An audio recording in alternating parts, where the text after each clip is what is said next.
வாடும் பயிரைக் கண்டபோதெல்லாம் வாடினேன் என்று பாடிய வள்ளலார் இராமலிங்க அடிகளார் புலமை பெற்ற இடம் வடசென்னைதான் என்று புலவர் ப. வீரமணி குறிப்பிட்டுள்ளார். 3 வயதில் வடசென்னைக்கு வந்த வள்ளலார் திருவொற்றியூரிலும் தங்கசாலையிலும் வாழ்ந்து தமிழகத்திற்கு வழிகாட்டியுள்ளார் என்று அவர் தெரிவித்துள்ளார். வள்ளலாரை பற்றி ஒரு அரிய குறிப்பு இருக்கிறது. வள்ளலார் 52 ஆண்டு காலம் வாழ்ந்தவர், 54 ஆண்டு காலம் வாழ்ந்தவர். 54 ஆண்டு காலத்தில் கிட்டத்தட்ட 38 ஆண்டுகள் வடசென்னையிலேயே அவர் வாழ்ந்திருக்கார்.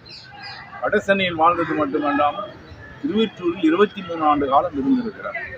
வடசென்னையில் திருவொற்றியூர் வடலூரிலிருந்து சென்னைக்கு வந்தபோது இப்போது இருக்கிற இருந்த முருகன் தேட்டர் பக்கத்தில் இருக்கின்ற வீராசாமி தெருவில் தான் 3 நம்பர் வீராசாமி தெருவில் தான் அவர் குடியிருந்ததாக கூறுவார்கள். 3 வயதில் அங்கு வந்தவர். 3 வயதில் வந்தவர் கிட்டத்தட்ட 45 வயது வரை இங்கு வடசென்னையில் வாழ்ந்திருக்கிறார். வடசென்னையில் தான் அவருடைய அறிவுக்கும் ஆற்றலுக்கும் மிகப்பெரிய வளர்ச்சி கிடைத்திருக்கிறது. அவருடைய புலமையை அறிவதற்கு வடசென்னை தான் புகலிடமாக இருந்திருக்கிறது.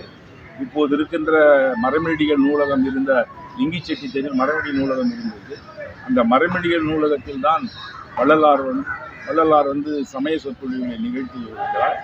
அங்கு கண்ட பிறகுதான் அவருடைய ஆற்றல், புலமை ஆற்றலை பலர் உணர்ந்திருக்கிறார்கள். அப்படி வள்ளலாரை போன்ற மிகச்சிறந்த அறிஞர்கள் இங்கு விளங்கியிருக்கிறார்கள்.